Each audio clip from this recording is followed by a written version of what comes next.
like that But disrupt the society, norm of society. I guess you don't believe in prejudice then. You don't believe in discrimination, right? I believe in discernment. Discernment. Okay, discernment. You know, Prejudice is holding a prejudgment against one another and judging therefore.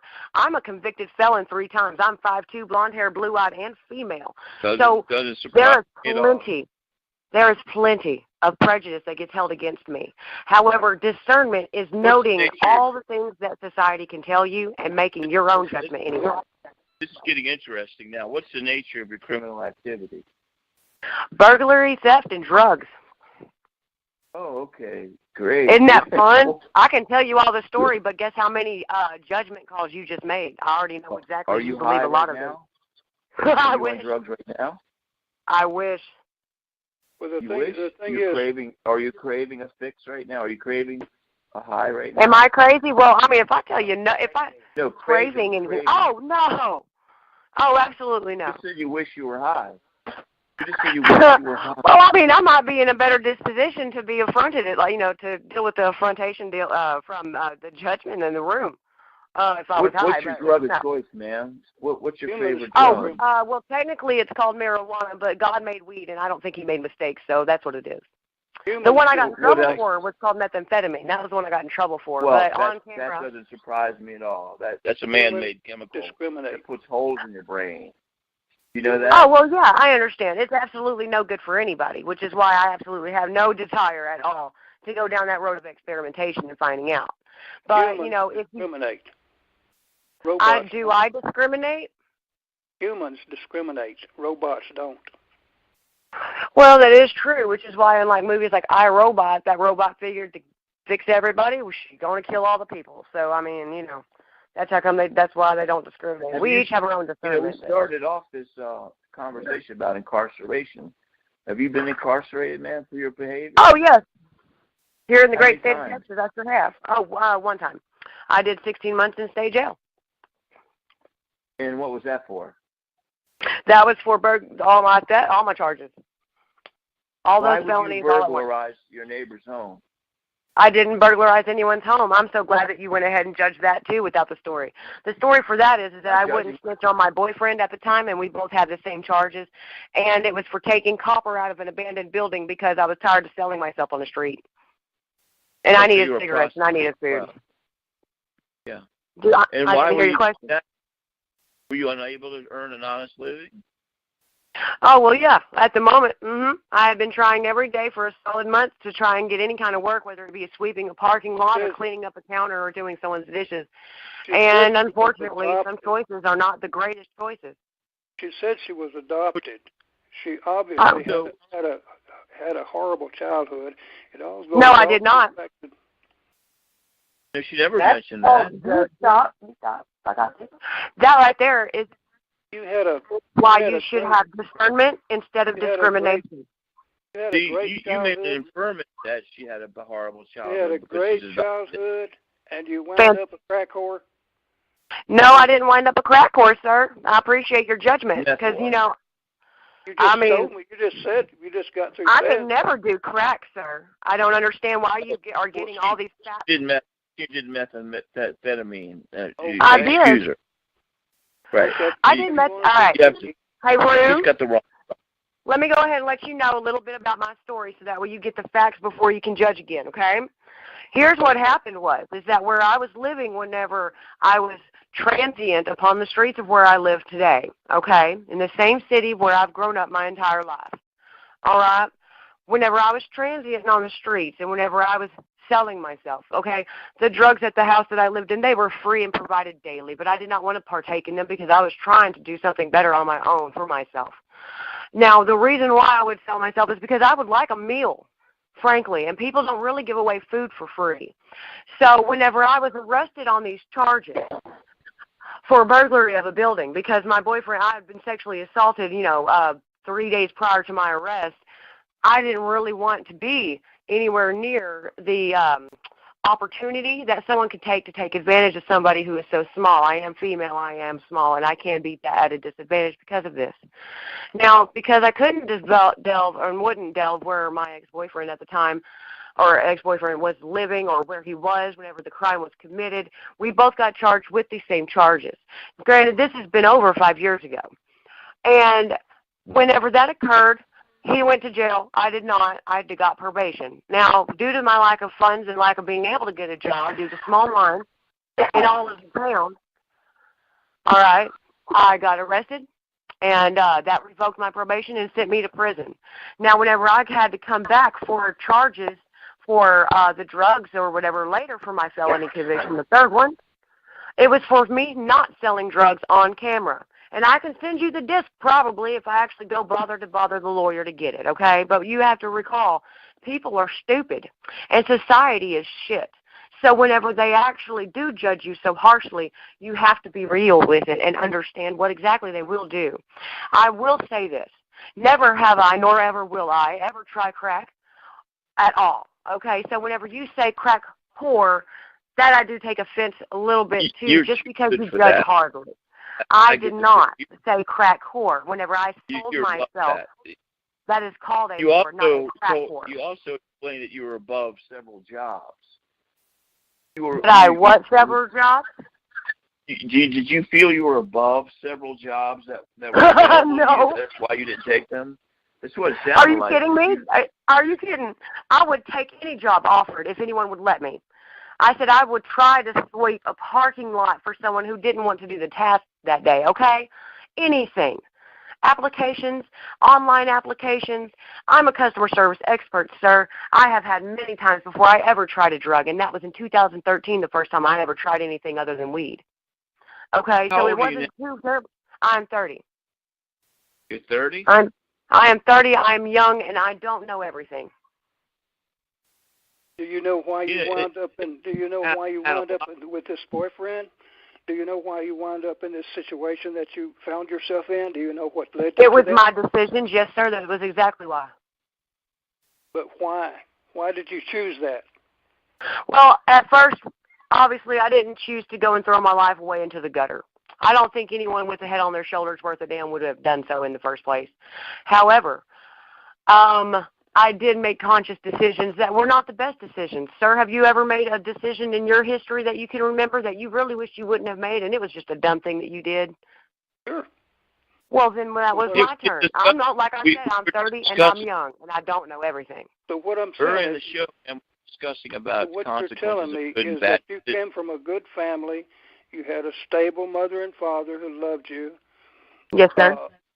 And your firstborn child or only child. Right? No, sir. I am the second child of my family. My family, I mean the ones who adopted me. I was adopted from birth, from my mother's womb, and from birthing. They handed me to my adopted mother, and so I've lived with them and been with them. That is my mom. All right, every day, and that was my dad. My dad passed away whenever I was 11. And we have done just fine still. You were raised with an older sister or an older brother? Older sister, yes, sir. Okay, so I now have a younger brother that was adopted as well. Okay, so When's the last time you used methamphetamine, ma'am? What year is this? 2018? Yeah. Hang on, let me think. I want to say 2015. To be honest, maybe 14. It's 3 years ago you used crank. And I've never used crack. Either. Crank. I've used methamphetamine, which is a totally different thing. Methamphetamine and crank are the same thing. Well, for those who have never done it before, I'm sure, yeah. Well, because all right, it's slang. Crank is slang for methamphetamine. It can be made in a bathtub. It can be made in a jug of plastic. It can be made in a lab. Yeah. I don't know how it's made. I don't care how it's made. Be injected. It can be snorted. How did you do it? Did you smoke it, inject it, snort it? I've never put a needle to my arm for a high, and I never will. I always either smoked it or snorted it. Trying to recklessly be responsible, just like people who drink. People who drink are trying to be responsibly reckless. ever stayed up on methamphetamine? The longest I've ever stayed up, I don't know. Some people went on months binges. I've never gone longer than a week. I wouldn't recommend it anyway, just because of biology. Was your biological mother an addict? Oh, indeed. Whenever I was born, I was addicted to heroin, and I was born with fetal alcohol syndrome. Yes, sir. I was pre-wired. I came into this world high. That explains a whole lot right there. It does if I let it be the blame for my decisions. She had nothing to do with my choices as an adult. I'm not talking about blame. I'm talking about the way your brain is wired. Yes, plus I'm younger, and plus evolution. I have ADHD. Uncle Sam himself diagnosed me with. So, I mean, that's all I can say about that.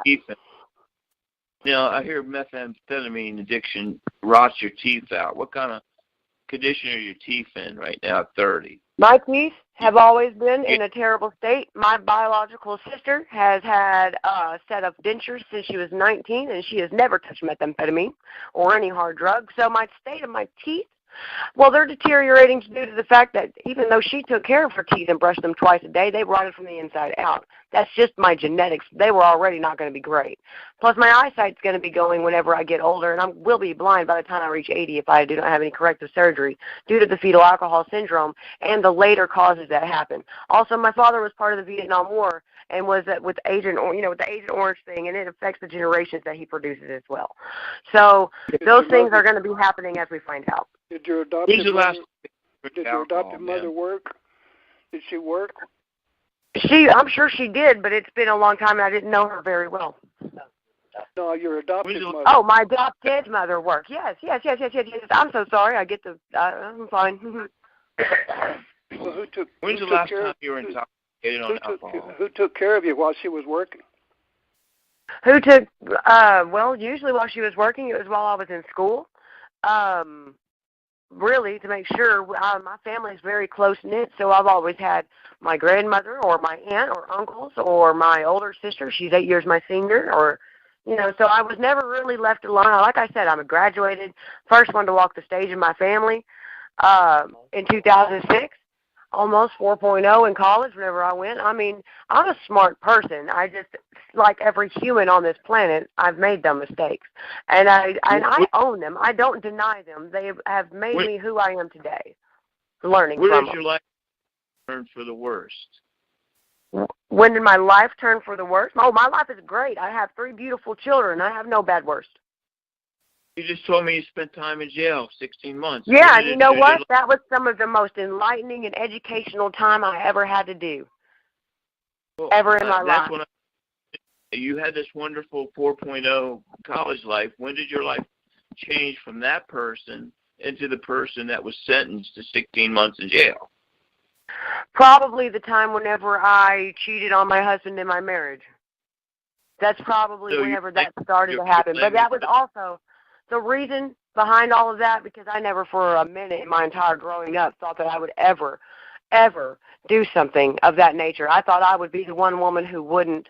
I thought I would be the one person who would say no to methamphetamine too. But times change, so do our tastes. But, whenever I did that and made that decision to screw up and made the wrong decision to do, when I did so, I had not known myself well, nor did I like myself at all in any regard. And so, yes, that could be. You're adopted middle class, low class, high class, what? Are you asking about my lifestyle status in the society standards? No, I'm asking you about your adoptive parents. Were they middle class, high class, low class? For the room, I believe for this room, y'all would call us low class. However, we began and had income and have survived just fine as a middle class family. Ma'am, have you ever received treatment for your addictions in alcohol and methamphetamine? No, sir, because I have God on my side, and I know I don't want it, and I don't need it, and I have no desire to. And that has been around my person ever since I had said no the last time that I needed to. And that personally, with any addiction program, truly, you can only help those who want to help themselves. So it was all on me anyway, regardless of where I went. Are you aware aware that most people in mental institutions talk to Jesus? Well, I would hope so. I think everyone should talk to Jesus. Why wouldn't you? When's the last time you had a drink of alcohol? Let's see. I'm not a big drinker, but I did have a beer like a couple months ago. And before that, it was a couple years ago. So we established that you haven't used methamphetamine in 3 years, and you haven't used alcohol in about 2 months.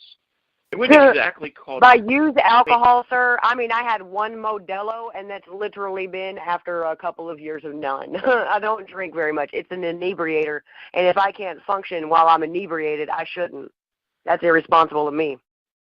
Okay, that sounds like a positive thing. What do you do for a living now? How do you eat, feed, clothe yourself, shelter yourself? Well, this is going to be a negative thing. I actually am unemployed, and I've actively been looking for work since I have been released from my incarceration of August of last year. And my mother actually provides, honestly. It's not very much to brag about, if I might say so myself. It's nothing to brag about to be 30 years old and to have your parent provide for you, because it is part of me being 30 in today's world and doing so, and it's terrible. In return for her providing as much as she does, I help take care of her. She had a pacemaker put in, and I help her with her house and health as best as I can to try and make up for it, while I try to employ my students. Don't worry, the Lord will take care of you. I have a sister that has multiple felonies now, and she can't get a job. Do you know that the fact that you're a convicted felon almost prohibits you from making a living, which I don't think is fair. It's not. It's the way. It isn't. It is not fair, but yeah, I'm fully aware of that. You know, there's programs for community getting reestablished in the community after going through a felony or being released from prison. Do you have any programs in your area? Well, in the area, let me let you know one thing that I know that I've brought to potential employers in applying for jobs today. In the great state of Texas, if you are a convicted felon, you can offer what is called a bond to an employer, where the employer can apply to the state of Texas for I think it's like a $2,500 kind of insurance, to where if my employment with them does not work out, they still get money back, all right, for the investment and training that they lost, because I am a felon. So it's money to give me a chance. Now, I propose this. You can also not tell them, just not mention it. If they ask you if you have been convicted of a felony, it is against the law for me to lie, and I do not intend to break the law. You can't lie about that. No, they'll find it anyway with today's technology. It's not against the law. Lying is not against the law. I'm sorry.